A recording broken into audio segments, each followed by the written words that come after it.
Welcome to another edition of Mr. Popper's Penguins with Mrs.Matuza. Today we are on Chapter 8, Penguins Promenade. Now before we get started, let's see if we have our usual guests. We have Manny the dog. Say hello, Manny. Hi, Manny. We have Hannah hanging down on the couch. We got Lily, and then we have our special guest. I can't see Lily, come closer. We have Miss Bella Haskell live from her house. Say hi, Bella. Hello. All right. So we left off yesterday that Mr. Popper was going to take the penguin for a walk, and the dog's rolling around. All right, so let's get started. Mr. Popper soon found it was not so easy to take a penguin for a stroll. Captain Cook did not care at first for the idea of being put on a leash. However, Mr. Popper was firm. He tied one end of the clothesline to the penguin's fat throat and the other to his own wrist. "Ork!" said Captain Cook indignantly. Still, he was a very reasonable sort of bird, and when he saw that protesting did him no good, he recovered with his customary dignity and decided to let Mr. Popper lead him. Mr. Popper put on his best Sunday derby and opened the front door with Captain Cook, waddling graciously beside him. "Gaw!" said the penguin, stepping at the edge of the porch to look down the steps. Mr. Popper gave him plenty of clothesline leash. "Gaw!" said Captain Cook, and raising his flippers, he leaned forward bravely and tobogganed down the steps on his stomach. Mr. Popper followed, though not in the same way. Captain Cook quickly got up to his feet again and strutted to the street ahead of Mr. Popper with many quick turns of his head and pleased comments on the new scene. Down Proudfoot Avenue came a neighbor of Mr. Popper's, Mrs. Callahan.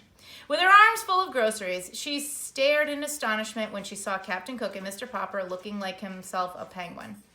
"Heavens, have mercy on us!" she exclaimed, as the bird began to investigate the striped stockings under her house dress. "It isn't an owl, and it isn't a goose." "No, it isn't," said Mr. Popper, tipping his Sunday derby. "It is an Antarctic penguin, Mrs. Callahan." "Oh, get away from me, an anteater, is it?" she said. "Not anteater," said Mr. Popper. "Antarctic.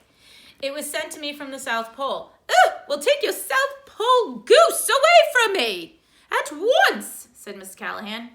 Mr. Popper pulled obediently at the clothesline while Captain Cook took a parting peck at Mrs. Callahan's striped stockings. "Oh, heavens preserve us! I must stop in and see Mrs. Popper at once. Oh, I would have never believed it. Oh, I will be going now." "And so will I," said Mr. Popper as Captain Cook dragged him off down the street. Their next stop was the store at the corner of Proudfoot Avenue and Main Street. Here, Captain Cook insisted on looking over the window display, which consisted of several open packages of shiny white boric crystals. These he evidently mistook for polar snow, for he began to peck at the window vigorously. Suddenly, a car wheeled to the nearby curb, and with a shriek of the brakes, two young men hopped out, one of them holding a camera.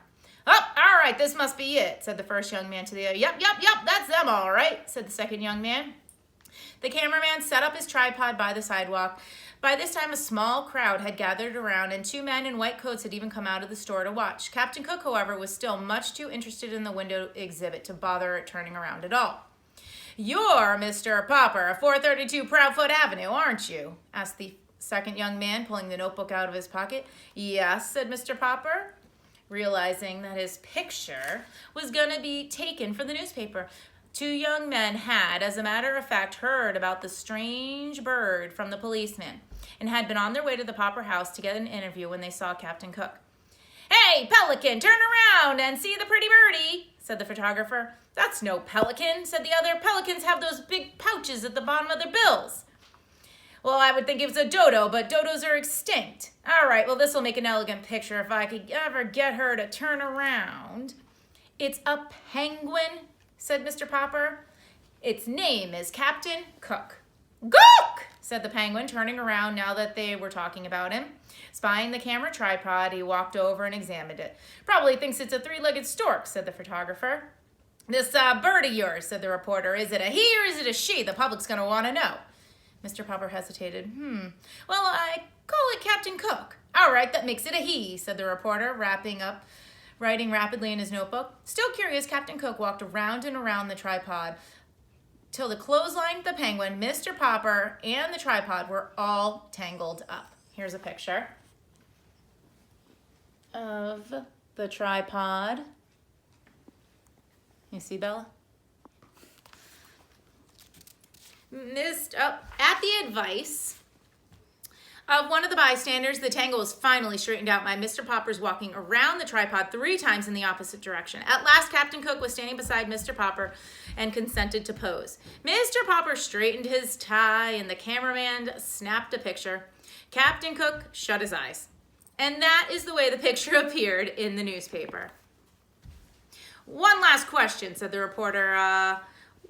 Where did you get your strange pet?